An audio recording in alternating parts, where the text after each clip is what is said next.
անկախության հռչակագիրը դա Հայաստանի Հանրապետության ինքնիշխանության փաստաթուղթն է։ Անկյունաքարային փաստաթուղթն է, որից դուրս է գալիս եւ ելնում է միջազգային ճանաչումը, ՄԱԿ անդամ լիիրավ պետություն դառնալու հանգամանքը, անկախության հանրաքվեի արդյունքները, այնուհետև դրանից բխող բոլոր սահմանադրությունները։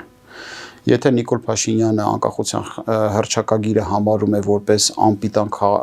փաստաթուղթ, նշանակում է ինքը Հայաստանի Հանրապետությունն է համարում որպես անպիտան։ Այսինքն անկախության հռչակագրի դուրս բերելով նա փորձում է Հայաստանի անկախությունը, ինքնիշխանությունը կասկածի տակ դնել։ Այսինքն դա պետական դավաճանությանը հավասարազոր եզր է եւ ին բնութագրմամբ դա պետական դավաճանություն է, ապագայում կարծում եմ, որ դատական համակարգն էլ այդպես կորակի այդ հանգամանքը։ Եվ ես կարծում եմ, որ այդ պետական դավաճանության եզրեր պարունակող քաղաքական օրակարգերը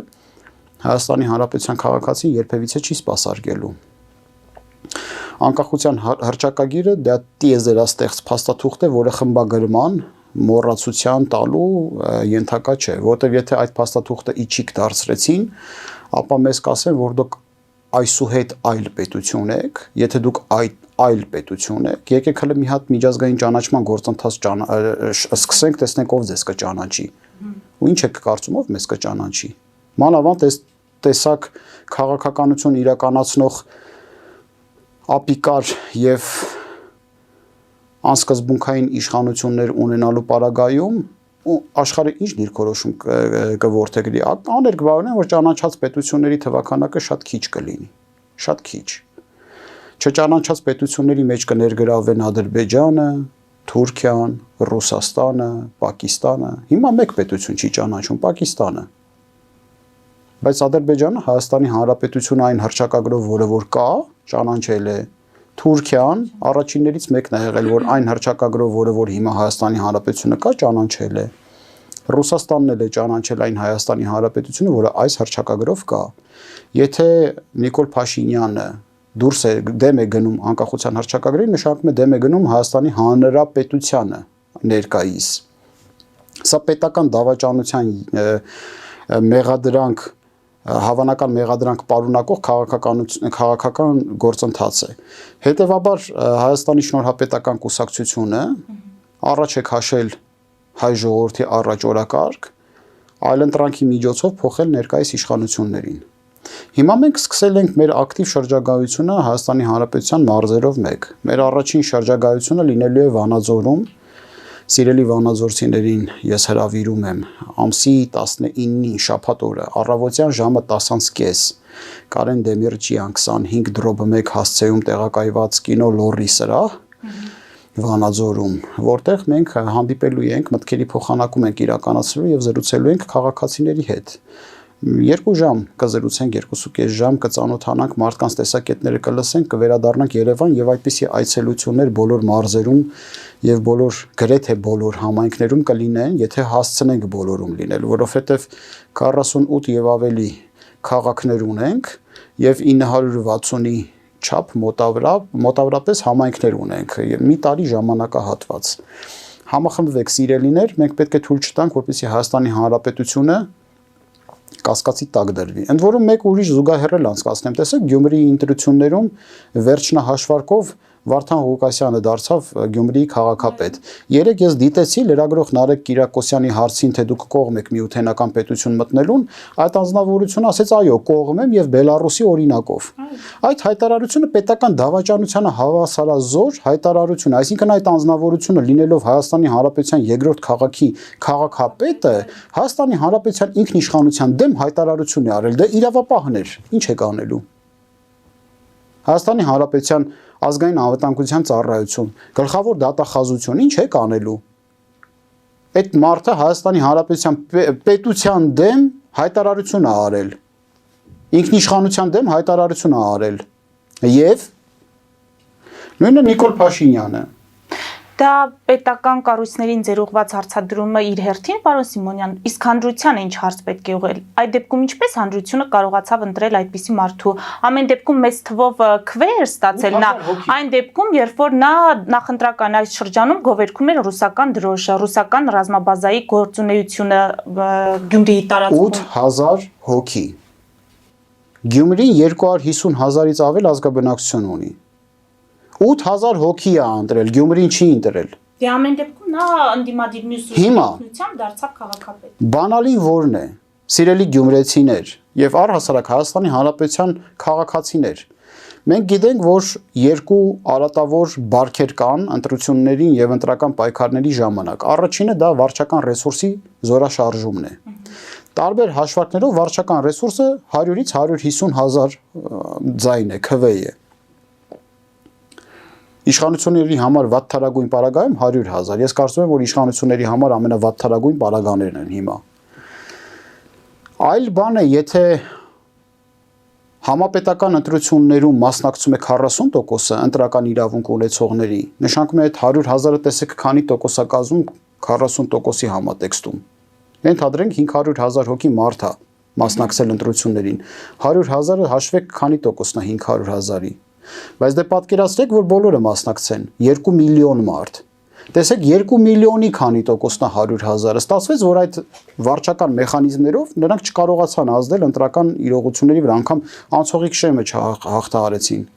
Մյուս արատավոր երևույթը ընտրակաշառքներն ու այլ մեթոդներով մարդկանց նկատմամբ ճնշում գործադրելը։ 100-ից 200,000 ենթադրենք։ Ընդ որում 200,000-ի եթե 5,000 դրամներով կաշառին, դա մոտ 2 միլիոն դոլար է անում, 2 միլիոն դոլար։ Դա գիտենք, որ եզակի քաղաքական գործիչներ կարան այդպիսի ծախս ունենալ, դա օլիգարխները, որոնք երկիրը տարիներ շարունակ թալանել են, այդ մարդիկ կարող են այդ ծախսը տեսնել։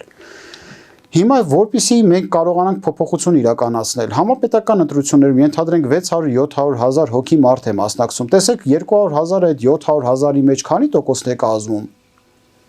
Եվ ենթադրենք մասնակցի 2 միլիոն մարդ։ 2 միլիոնի մեջ 200,000-ը քանի տոկոս է կազմում, անցողիկ շեմը համարյա կարող է չհաղթարի կամ հաղթարի մինիմալ չափով։ Հիմա այստեղից հետևություն։ Հայաստանի Հանրապետության սիրելի քաղաքացիներ, բնակվելուց լինեք Հայաստանի Հանրապետությունում, թե Սփյուռքում էական չի։ Բոլոր տեսակի ընտրություններին անպայման մասնակցեք անկախ ձեր տեսակետից։ Խնդրում եմ ուղղակի։ Խնդրում եմ, իմացեք, որ առանց ձեզ Հայաստանը կկործանվի, գնացեք ընտրատեղամաս, մի ընտրեք ոչ մեկի, փչացրեք բյուլետենը, բայց մասնակցային թիվ ցույց տվեք, որ այդ ախտեղությունների տոկոսային հարաբերակցությունը ավելի իջեցնեք։ Անկամ գնաք նրան, որ ընտրությունները չկայանան, անընդհատ թող չկայանան ընտրություններ, միևնույնն է դուք գնացեք բոլոր տեսակի ընտրություններին։ Թույլ մի տվեք, որ այսպիսի մարդիկ գան իշխանության։ Ստացվեց, որ 8,000 հոգի Հայաստանի երկրորդ մեծությամբ քաղաքի ճակատագիրը հիմա որոշելու է։ Բա մենք դրան ենք արժան։ Սա մեկ կարևորագույն հանգամանք, առաջի քայլ։ Գնացեք ընտրությունների։ Սա պարզից պարզ, ավելի պարզ չես կարող ասես։ Վեր կաց եղբայրը քեզ կտրի աթորից, բազմոցից։ Գնա ընտրությունների 10-15 րոպե ժամանակ քաշի, թող 2 ժամ քաշի, թող ամբողջ օրը դուտի։ Այնուամենայնիվ գնա ընտրությունների ամբողջ ընտանիքովդ։ Երկրորդ քայլը համախմբվեք նոր ուժերի շուրջը։ Հիմա մենք ալտերնատիվաներից, այլընտրանքային ուժերից մեկն ենք ներկայացնում Հայաստանի շնորհապետական կուսակցությունը։ Բայց դաշտում գուցե կլինեն էլի ուժեր, որոնց կարելի է աջակցել։ Մաքուր ուժեր կլինեն։ Ես օրինակ ինձ համար իդեալական եւ երազելի մի իրավիճակ կլինի, որ այդ պատմության կողմից քաշված գծից այս կողմավորվելիք քաղաքական նոր օրակարգը, որ կկայանա, նոր ուժերի համատեքստում կկայանա, ընդ որում ես խնդրում եմ ուշադրություն դարձնեք, նոր ուժեր դա չի նշանակում երիտասարդներ միայն։ Միջին եւ բարձր տարիք ունեցող անձիկ էլ կարող են կայացրած լինել եւ նախաձեռնող լինեն ուժերի, որոնք որ Հայաստանի ներքաղաքական դաշտում որևէ ախտեղությունների հետ կապված չեն եղել։ Նրանք էլ են նոր ուժ։ Հիմա ինչ էական է, որ մարդը միջին եւ ավակ սերնդի ներկայացուցիչ է, եթե ինքը երբևիցե ոչ Լևոն Տեր-Պետրոսյանի, ոչ Ռոբերտ Քոչարյանի, ոչ Սերժ Սարգսյանի, ոչ Նիկոլ Փաշինյանի օրոք չի համագործակցել եւ եղել է անդիմություն եւ Հայաստանի Հանրապետության մարտիկ է եղել, ինքն էլ է նոր ուժ։ Հիմա նոր ուժեր, նոր միջավայրում, նոր քաղաքական մշակույթով պետք է առաջնորդվեն, գաղափարախոսակենտրոն մշակույթով եւ խնդրեմը թիրախավորելու համատեքստում, ոչ թե անձիկ։ Որտեղ փոքր ուղեղները թիրախավորում են անձանց, մեծ ուղեղները թիրախավորում են գործընթացներն ու պրոցեսները։ Հիմա այդ պատմության կողմից քաշված գիծը, որը արդեն անհնարին է դարձրել նախկին եւ ներկա քաղաքական ուժերի ներգրավվածությունը process-ներին, պարտադրում է Հայաստանի Հանրապետության քաղաքացուն համախմբվել նոր ուժերի շուրջ, սիրելիներ։ Այսինքն մենք դուրս բերեցինք ձեր հարցից երկու մոտեցում։ Առաջինը, գնացեք ընտրությունների, երկրորդ, համախմբվեք նոր ուժերի շուրջը։ Պարոն Սիմոնյան, վերադառնալով իմ առաջին հարցին եւ եթե դիտարկենք սցենար, որ ժողովուրդը չի գնում սահմանադրության այդ փոփոխության նոր տեքստին չի աջակցություն չի հայտնում, այնպես ինչպես պահանջում է Բաքուն եւ Նիկոլ Փաշինյանը ենթադրենք, եւ ինչ է ստացվում, Ալիևը հայտարարում է, որ ռևանշիստներ են Հայաստանում եւ պատերազմ եմ սկսելու նրանց։ Թող հատարի, թող սկսի պատերազմ, եթե պետքա սկսի։ Հիմա օրինակի համար, եթե մի ահաբեկիչ եկել է դանակով մեզ սպառում է, ասում է ամեն անգամ տեղում մորթելու եմ ես ձեզ, եթե չեք ուզում մորթեմ ես ձեզ, ահա ձեզ գավաթ թույնով խմեք, սկզբում կքնեք եւ քնի մեջ կմահանաք։ Դուք ինչ եք անելու։ Ձեր գործողությունները հարցս հղում եմ Հայաստանի Հանրապետության քաղաքացուն։ Մարդասպանը մուտք է գործել ձեր տուն, դանակով ասում է կամ սրա խոխ եմ անում, մորթում եմ քեզ, կամ ահա քեզ թույն, խմիր, սկզբից կքնես, ցավ չես զգա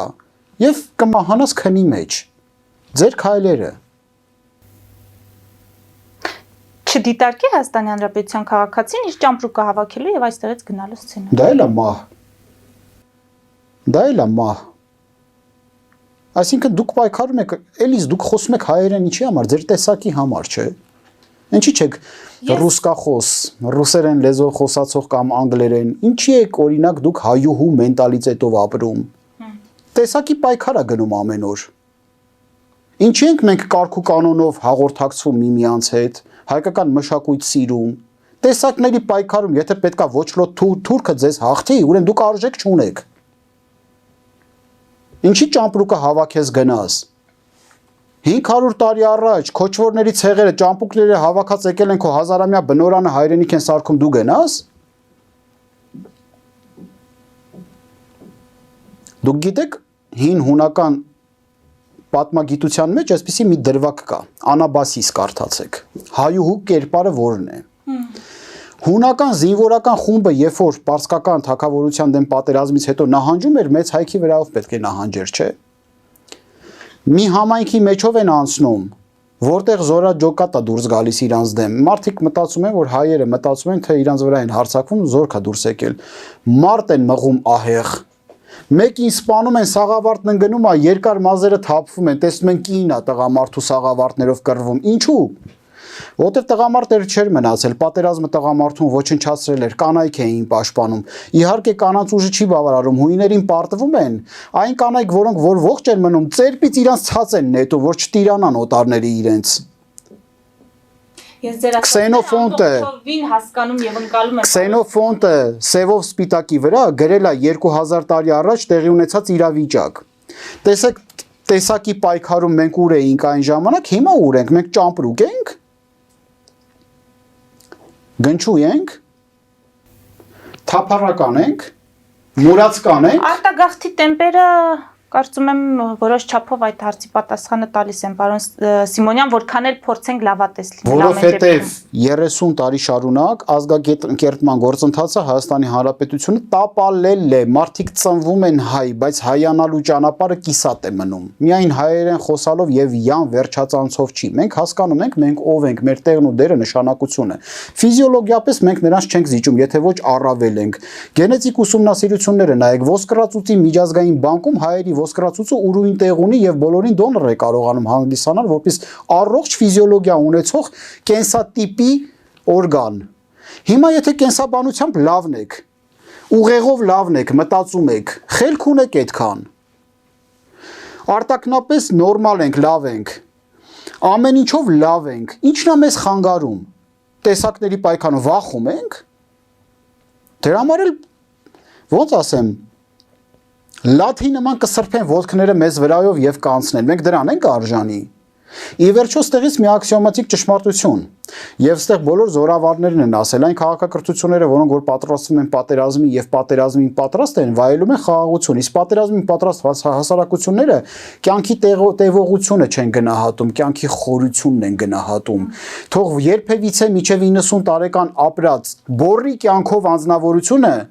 չհամարի, որ ինքը ավելին է արժեցել, քան 20-ամյա Ռոբերտ Աբաջյանը։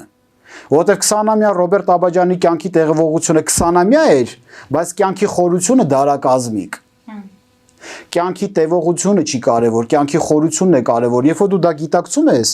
ինքնաբերաբար դու քո կյանքի տևողությունն էլ ես մեծացնում, որտեղ ոչ մեկ խելացնոր չի, որ հարձակվի քեզ վրա։ Կտաս կսպանես, պատրաստ լինելով մահն ընդունելու։